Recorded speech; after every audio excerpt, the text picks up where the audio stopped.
Le Seigneur soit avec vous. Évangile de Jésus-Christ selon saint Matthieu.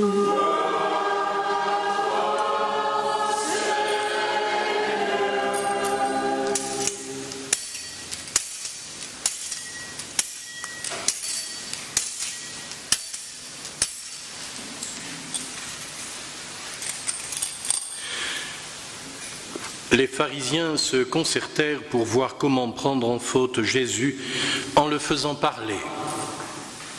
Ils lui envoient leurs disciples, accompagnés des partisans d'Hérode.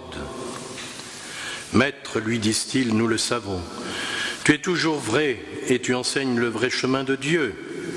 Tu ne te laisses influencer par personne, car tu ne fais pas de différence entre les gens. Donne-nous ton avis. Est-il permis, oui ou non, de payer l'impôt à l'empereur ?» Mais Jésus, connaissant leur perversité, riposta. « Hypocrite, pourquoi voulez-vous me mettre à l'épreuve? Montrez-moi la monnaie de l'impôt. » Ils lui présentèrent une pièce d'argent. Il leur dit, « Cette effigie et cette légende, de qui sont-elles ? »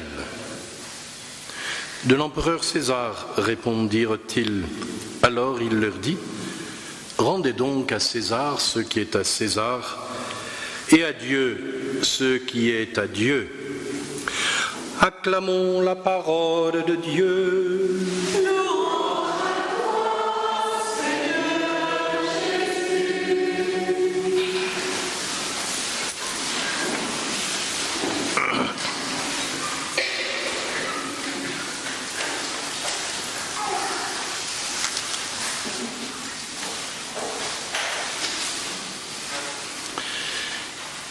Pour un dimanche de la semaine missionnaire, on se demande qu'est-ce que vient faire ce passage d'évangile.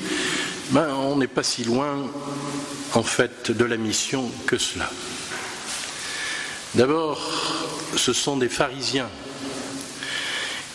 qui viennent poser la question, et c'est même pas les pharisiens eux-mêmes, c'est leurs disciples. Ils n'ont même pas le courage de se présenter devant Jésus. Donc ils envoient leurs disciples. Et puis des partisans d'Hérode, alors que les pharisiens sont contre Hérode. Alors, on n'y comprend plus rien, c'est le monde à l'envers. Et la question posée à Jésus, est-il permis, oui ou non, de payer l'impôt de l'empereur? De deux choses l'une, où Jésus dit que on est sous occupation, on paye l'impôt. Mais à ce moment-là, Jésus est traité de collaborateur, voire d'idolâtre, et nous allons voir pourquoi. Et s'il dit non, alors c'est un rebelle à l'autorité, un zélote, et il faut l'arrêter.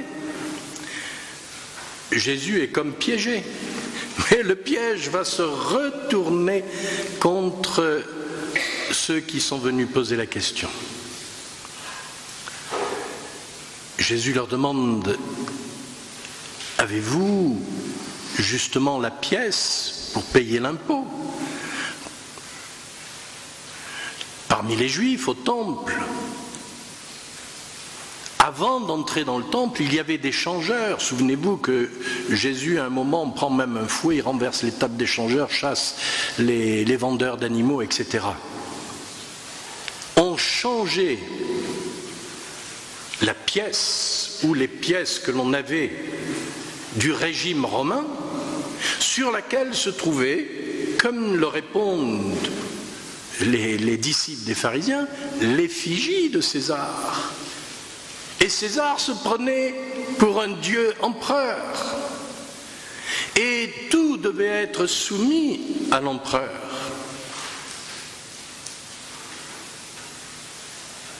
Avoir une pièce sur soi, faire commerce avec cette pièce, c'est entrer pour un juif pieux dans l'idolâtrie. Tu ne feras aucune représentation de ce qui est là-haut dans le ciel ou ici-bas sur la terre. Si bien qu'à l'entrée du temple, il y avait la possibilité, et c'est comme cela que les publicains, comme Matthieu, comme Zachée, eh bien, faisaient ces échanges pour que les Juifs pieux ne pénètrent pas dans le temple avec une pièce romaine à l'effigie de l'empereur, mais qu'ils pénètrent avec les pièces. Il y avait 2 monnaies en cours, voyez-vous, hein, à cette époque-là, donc en Palestine, en Israël, et notamment dans le temple, on ne pouvait pas acheter un animal pour le sacrifice avec une pièce romaine à l'effigie de l'empereur. Et du coup, ces pharisiens qui se présentent comme très pieux ont dans leur poche une pièce, témoin de l'idolâtrie. C'est le comble. Alors Jésus de leur dire, eh bien, délestez-vous de cette pièce, rendez-la à César, elle lui appartient. Vous n'êtes pas pour l'idolâtrie, mais rendez à Dieu le culte qui lui est dû. Alors voilà, pourquoi nous sommes ici, nous, ce matin? C'est bien parce que nous voulons rendre un culte au Dieu un, Père, Fils et Saint-Esprit, à celui qui est au-dessus de tout. Il n'y a pas d'autre Dieu que lui. Saint Paul nous le dit encore ce matin. Il est le Dieu unique, saint, véritable. Et c'est à lui qu'il est juste de rendre un culte. En dehors de lui, il n'y a pas de divinité. Alors, il me semble important de nous saisir à l'occasion de ce dimanche de la semaine missionnaire et de ces grands noms de la mission que nous avons évoqués, qui sont si nombreux, on pourrait les multiplier, en faire une véritable litanie. Le culte rendu à Dieu, le culte véritable, il n'est pas seulement de se rendre à la messe dominicale, de faire des prières. La messe se termine par un envoi.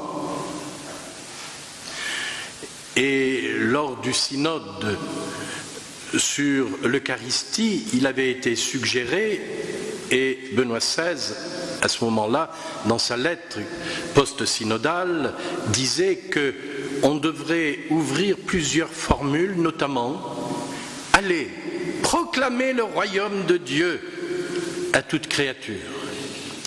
Nous sommes ici pour adorer celui qui seul est adorable, non pas pour rendre un culte aux fausses divinités qui sont dans notre monde. Nous sommes ici pour nous laisser imprégner du mystère d'amour de la Trinité Sainte, pour nous trouver avec les saints et les anges à proclamer les louanges de notre Dieu, pour nous laisser investir par le Saint-Esprit. Comme dit encore Paul, notre annonce de l'Évangile chez vous n'a pas été simple parole, mais puissance, action de l'Esprit Saint, certitude absolue.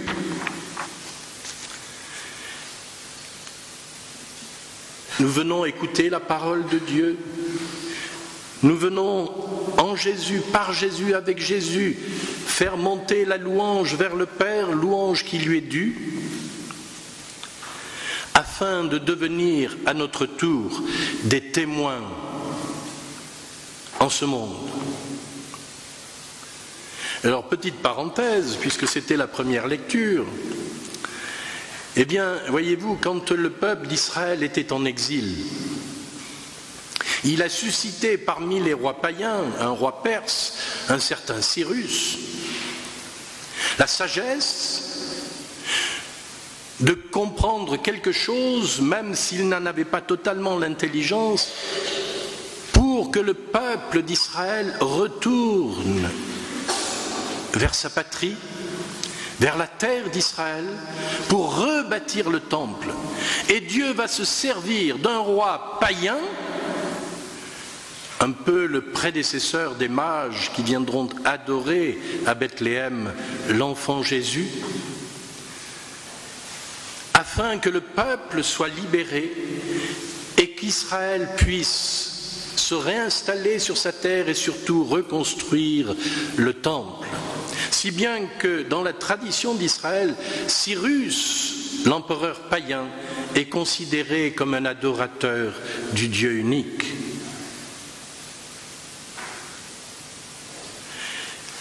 Dieu, et ceci me rappelle une parole justement de Paul VI au numéro 75 d'Evangelii Nuntiandi. Paul VI écrit « Dieu veut sauver tous les hommes ». Ça c'est Paul qui le dit à Timothée. Et que tous parviennent à la connaissance de la vérité. Nous en avons la certitude. Mais il ne faudrait pas oublier le commandement de Jésus, aller de par le monde entier annoncer la bonne nouvelle à toute la création. C'est pas parce que Dieu peut sauver et qu'il a la toute-puissance que nous, qui connaissons le Seigneur, on va rester tranquille dans notre coin et que Dieu fasse son boulot, qu'il convertisse les nations et que nous n'ayons pas à témoigner. Dieu peut sauver dans sa grande miséricorde, écrira Paul VI, les hommes qui n'ont pu ici-bas le rencontrer.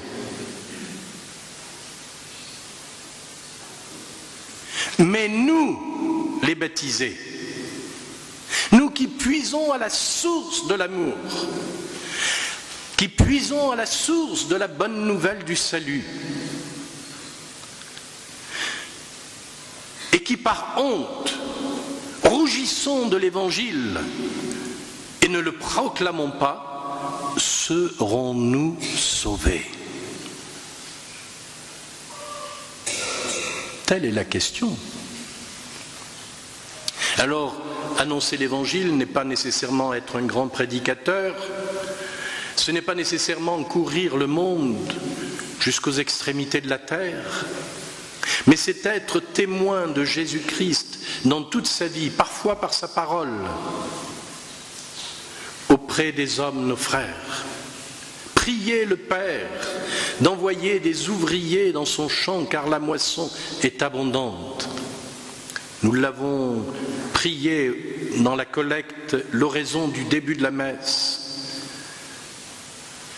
Où le Seigneur peut-il prendre les témoins de la bonne nouvelle s'il ne les prend pas parmi nous?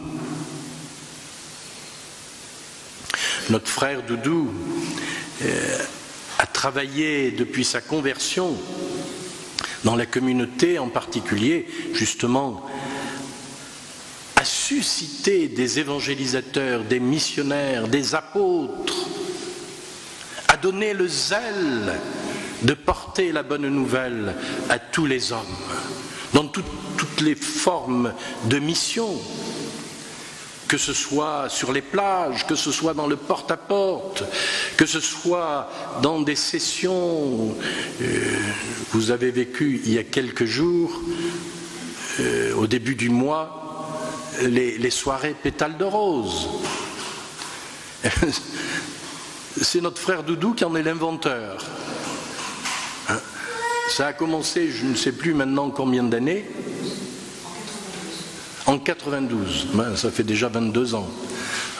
Et dans la basilique de Lisieux, où il avait planqué dans les hauteurs de la basilique des frères et sœurs avec des énormes sacs de pétales de roses, et les gens étaient en prière et on louait le Seigneur avec Thérèse. Puis à un moment, ils ont vu descendre des pétales de roses de partout. Ils se demandaient ce qui se passait. Certains criaient même au miracle.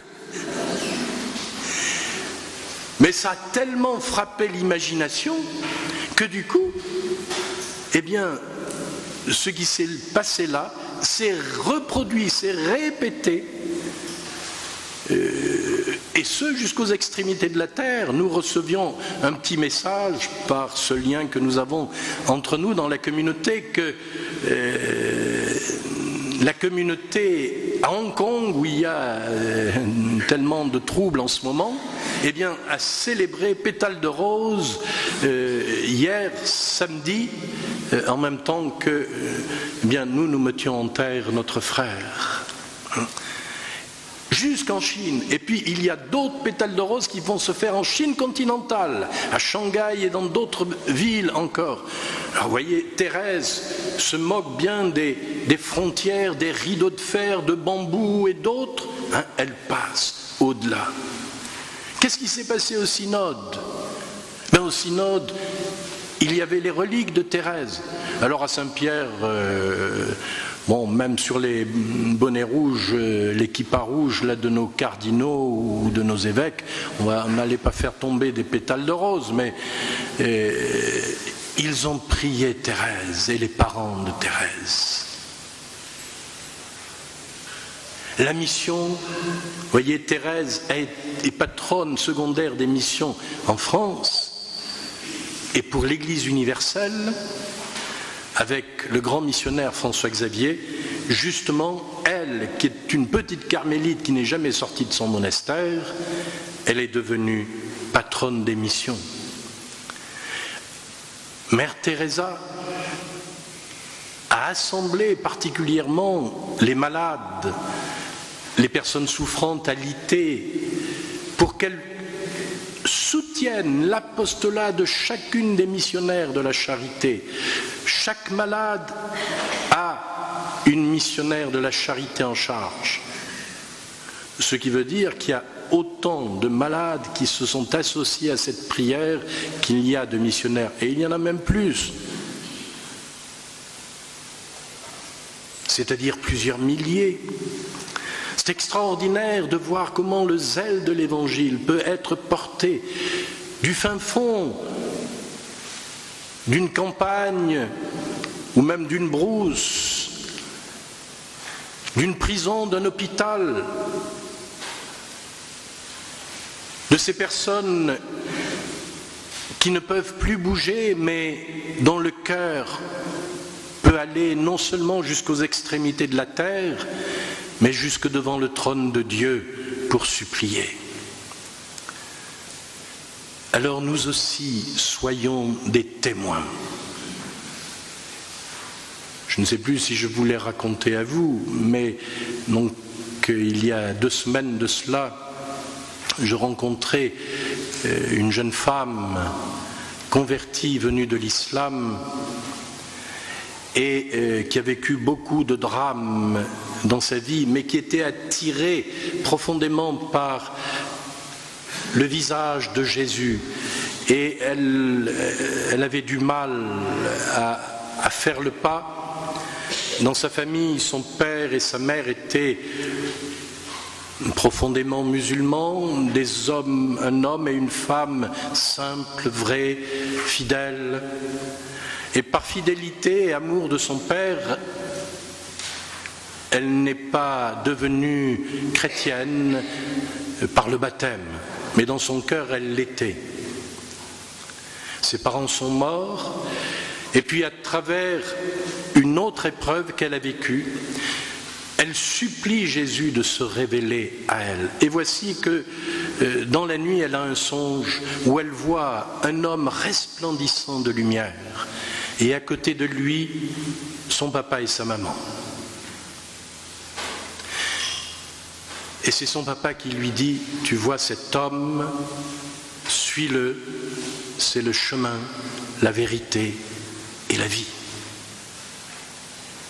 Ce qu'il a décidé à aller jusqu'au baptême. Et nous avons là l'exemple à la fois de la miséricorde de Dieu, où ses parents, à côté de Jésus, qui ont reconnu Jésus dans leur mort, qui ont pu proclamer que Jésus est l'unique sauveur, ils sont là dans la gloire, ils contemplent le Christ sauveur, Et maintenant, c'est le papa qui indique le chemin qu'il avait toujours indiqué, qu'il croyait être le bon. Mais maintenant, il lui dit plus d'hésitation, c'est lui. Suis le chemin, la vérité et la vie. Alors, voyez-vous, Dieu veut sauver tous les hommes. Mais il veut aussi que nous puissions être les agents ordinaires de la mission. Cette mission ordinaire est extraordinaire. Bénissez les personnes que vous rencontrez. Dans votre cœur, vous pouvez même à un arrêt de bus faire une bénédiction sur une personne qui est à côté de vous, que peut-être vous voyez souffrante ou pas, peu importe. Priez et vous verrez alors combien les bénédictions de Dieu se multiplient. Et ceux à qui vous pouvez adresser la parole, n'hésitez pas non plus, ne rougissez pas de l'Évangile, sinon le Fils de l'homme rougira de vous devant son Père. Que le Seigneur nous fortifie en ce jour pour être d'authentiques témoins de Jésus, de son amour pour tous les hommes. Et prions pour que se lèvent parmi nos jeunes de nombreuses vocations pour l'annonce de l'Évangile, autant des laïcs que des religieuses, des prêtres, des missionnaires qui iront au loin.